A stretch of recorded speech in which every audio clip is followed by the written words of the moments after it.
Hi, this is the No Shame Here podcast with me, Emma Jane Taylor. It's a fairly straightforward title of podcast and I hope self-explanatory. Each episode is a chance for me to speak to people about the global difficulties surrounding many taboo subjects, with my focus being child sexual abuse and, of course, the Not My Shame campaign. My guests may have experience on this subject, they may not, but by the end, I hope we can all agree that child sexual abuse needs to be better considered if we are to improve the protection of children today, support survivors, and eradicate child sexual abuse for the future generations to come. Some may find today's chat with my guest helpful, some may find it challenging, but I hope everybody listens. I'm really excited because today I'm joined by Charlie Lawson, who is also known as Jim Macdonald from Coronation Street. Charlie reached out to me in 2023 after seeing a tweet of mine about the campaign, Not My Shame. Since then, our friendship has grown and I've learned more about why he supports this conversation, all of which we're going to find out more about today. So let's welcome Charlie, my first guest. Thank you, Charlie, for joining me. Welcome to No Shame Here podcast. Thank you very much, EJ, and I'm very honoured to be the first one. Actually, that's good, and I hope we can kick it off, and I hope it goes from strength to strength for you, darling. Thank you. Look, Charlie, well, you've been amazing for this conversation, and I know that when you reached out to me that day, I was like, oh, I just wanted to check it was the real Charlie Lawson reaching out, because not many people really want to approach you on this conversation. And of course, I'm always a bit skeptical about who's coming forward and who they actually really are, but it was you, Charlie. And so, it was such a pleasure to sort of meet you and for you to say, look, yeah, I'm behind you. But what was it that made you reach out to me that day on this subject? Well, we'll come to the sort of nitty gritty or whatever, but initially it was the fact that you had the courage to put that T-shirt on. Hopefully a lot of people who are listening and watching will be familiar with it. And if you're not out there, folks, and you're just joining this because you've learned a little bit about the campaign, have a look at EJ's pictures on social media and you'll see it. And that takes an awful lot of courage to wear that in public, as you do. And your supporters, some of your supporters do. And I even felt it when I put it on to do a tweet. It's a very brave thing, and I'm a great admirer of courage, especially when it comes to. And then I learned about your story and the courage it takes to come forward the way you have, and so you have my 100% kids, so you do, and and the rest of your followers who have been through what you've been through. Thanks, Charlie. Thank you. And what Charlie's referring to, of course, is my T-shirt, which says, "I'm not afraid to say I was sexually abused as a child. I was just a child. It isn't my shame." Now, I first put that T-shirt on, Charlie, because I was like, right, if I'm going to continue doing the campaigning and the charity work, I felt like I needed to change some of my own thought processes because, for a long time you do feel embarrassed to talk about this. And I thought, actually, no, I need to change that. So I kind of been swirling around with that quote for a couple of years. I put it on the T-shirt and I had no expectations of what might happen next. I certainly didn't think Jim Macdonald from Coronation Street would contact me and champion this conversation with me. And so what has grown from this last year is there are a lot of people out there willing to support this difficult conversation. And there is also a lot of people who don't want to support. I don't think it's not support. They just don't want to really listen and hear and understand it. And I think, I've learned over the last few years that it's people who've been affected by it who want to support it. And it's the people who haven't got any thankfully haven't been affected by it, who don't really want to listen, but they also should, because it's those people that could seriously be affected by it very easily if they're not looking and listening and protecting and hearing. So, Charlie, obviously, you've also got a personal story attached to this, which you have shared, and I think it would be sort of maybe quite nice to talk about it now.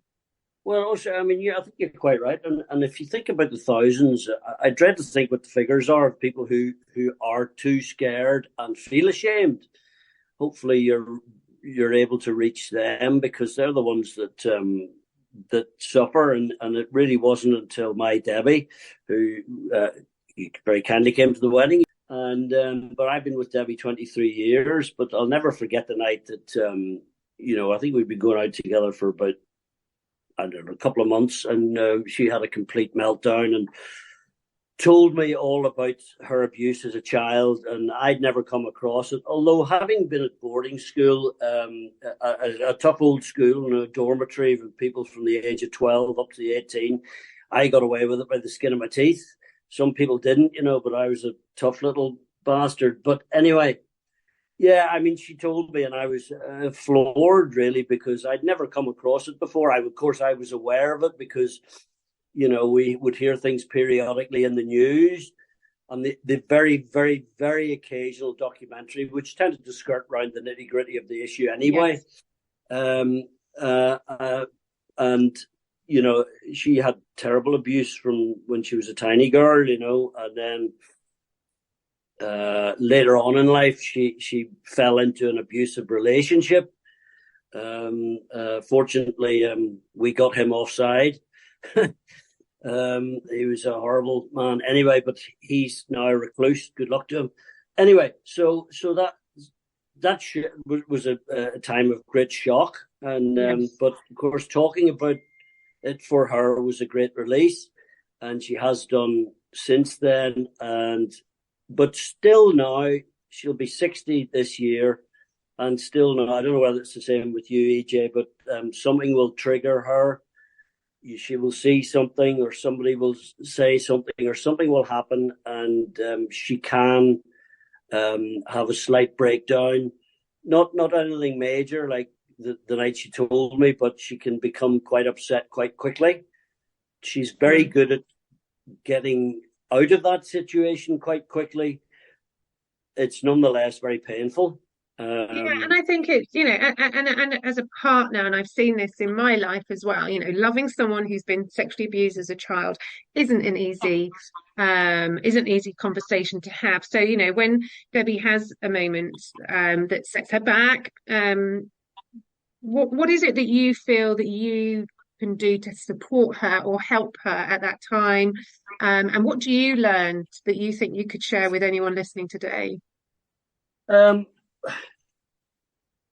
Well, what I learned was, as these episodes went along, was how to manage our relationship when that particular period or moment happened, and and really the thing to do is for me is to let Debbie speak, although she doesn't really have to now because she knows I know everything backwards.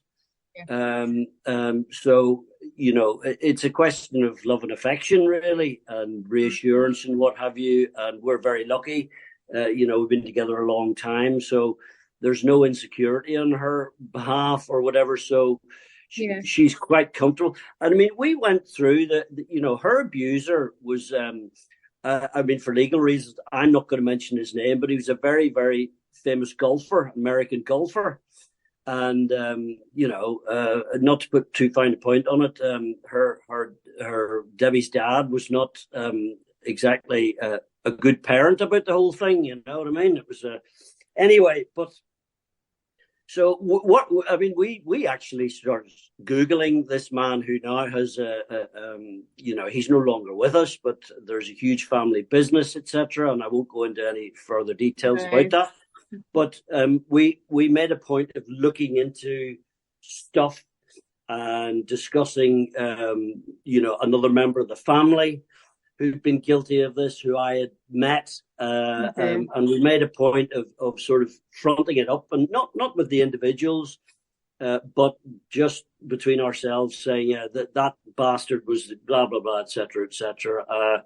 Now, EJ, I think it's a question of glass of wine, darling, big hug, arms around, a tear or two or whatever. And now that she talks about it, and she'll talk about it to people in the pub, it's not a secret anymore.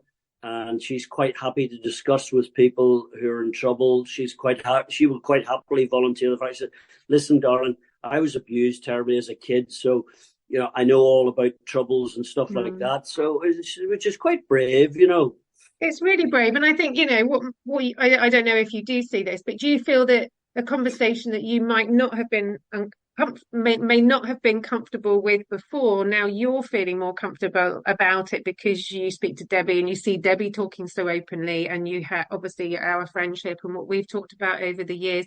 Is it now that you're sort of thinking it was such a taboo, dark conversation that no one really wanted to understand, but you've obviously had a lot of years with Debbie understanding as a partner. You've spoken to me, you've seen her talking, and now it's getting to a point that we're having quite an open conversation about child sexual abuse, which is dark. It's it's taboo. It's got loads of stigmas attached to it. But here we are talking openly about it, and you seem quite comfortable, Charlie, talking about it. But I guess you've seen that side of it with your partner. I probably wouldn't have been a long time ago, because although I have to say, in about 1995, 6, or maybe a bit before, actually, sort of the early 90s, I came across the guy who tried it on with me. And I was living in Stratford upon Avon, and he was at a very, very, very, very, very, very famous theatre company, which I won't name, but it's not rocket science.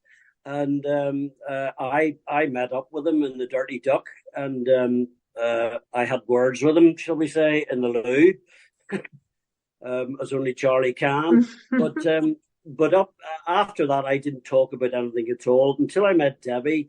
And I think now the reason you and I can talk about it is because we know what we're talking about. You in a personal point of view, and me with Debbie. As I say, I got away with the skin of my teeth. But I think it's because people don't want to look at the facts, and the facts are the fact that Debbie was sexually abused in every way possible that a man can to a young child. And let's not pull our punches. This is not just sexual intercourse. This is everything else that goes on as well. Well, and it's rape. When it's a child, it's child rape. And things that you're forced to do and what have you. And I think that's the bit that people don't like to discuss. It's very British not to discuss sex. We're a lot better at it now.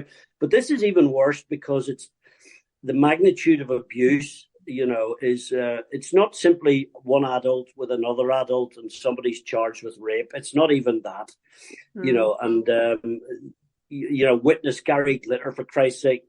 I don't know whether he's going to get off again or whatever he's going to get off, but in my opinion, he should be behind bars the rest of his frigging life.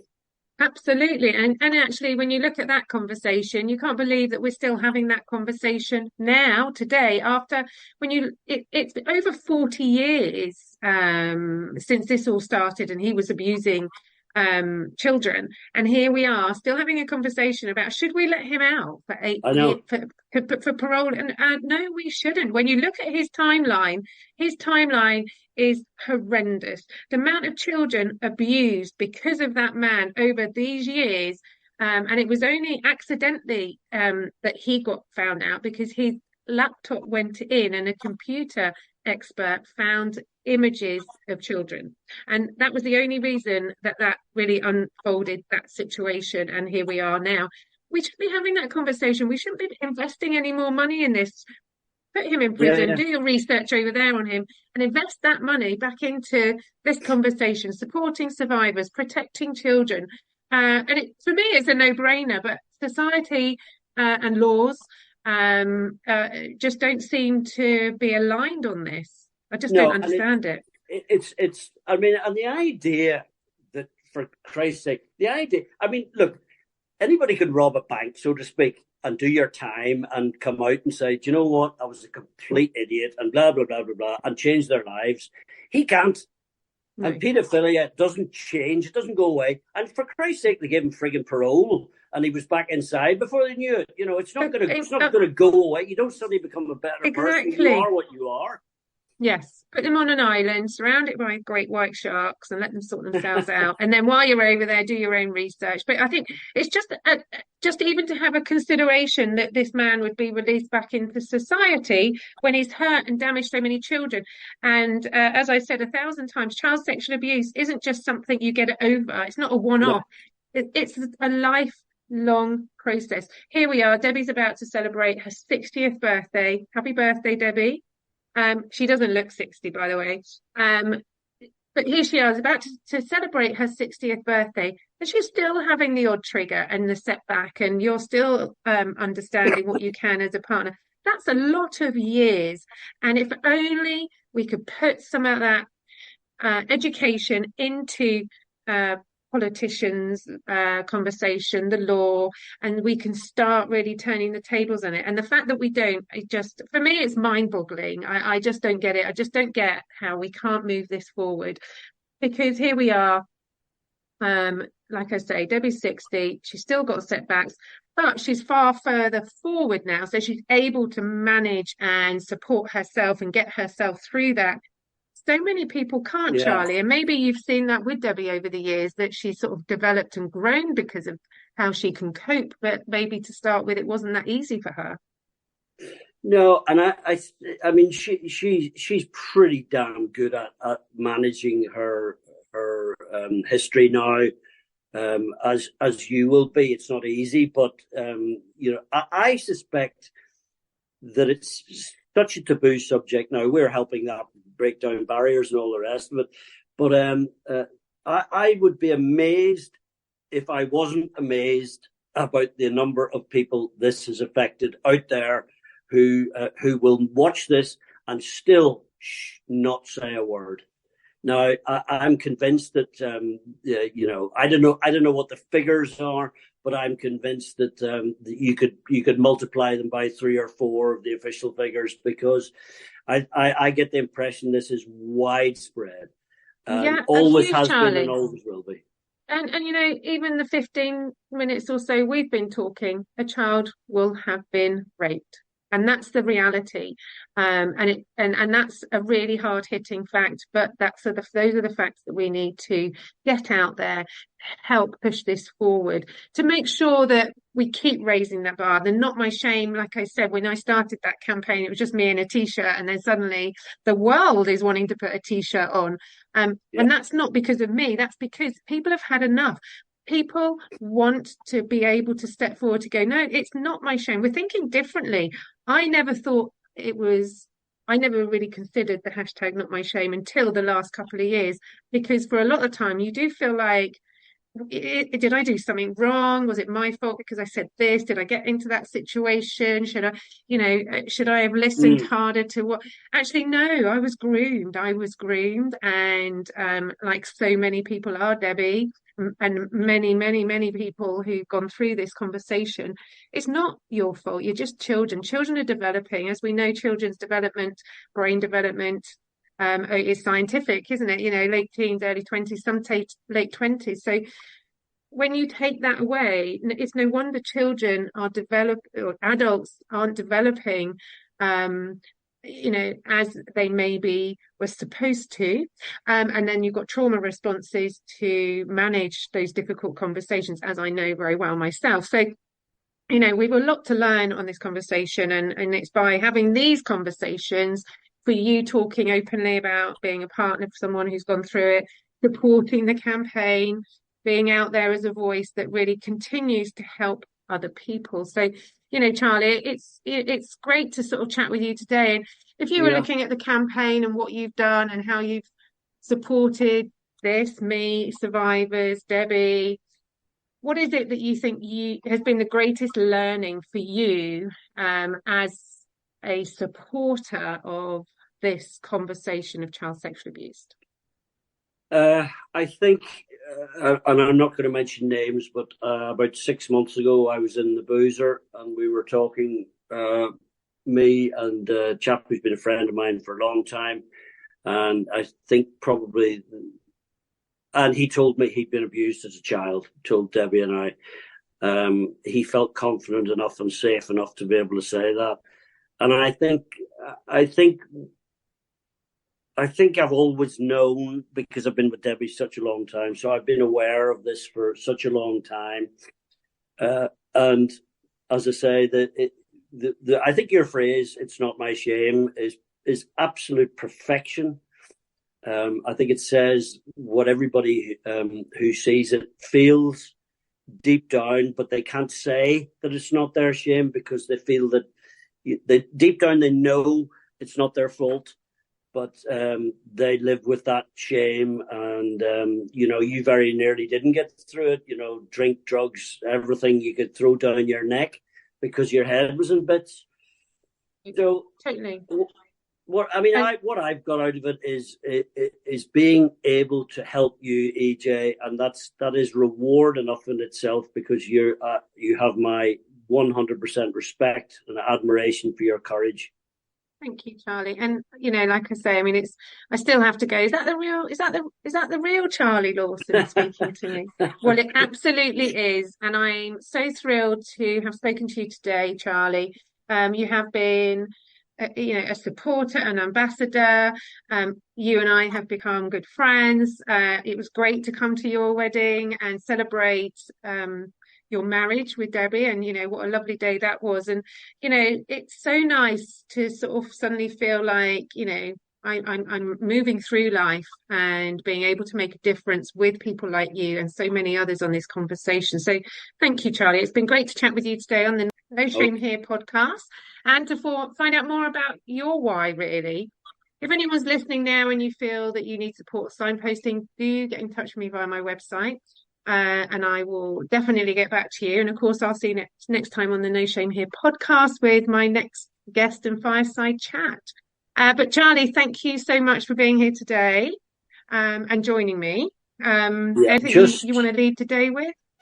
I think, God willing, there will be people listening, and for the first time, and I hope they feel that we have been able to give them a little bit of love and attention, and just being able to explain it's not your shame, and EJ is there, and she will be there for you. And if you see me around, as a lot of people do, don't be afraid to come up to me in the pub and have a chat. So I wish you all the best, and a big kiss to you, EJ, and lots of love to you and Mark. Thank you so much. Well, look, until next time, everybody, keep trucking, keep doing all you can to raise awareness for this difficult conversation. See you again.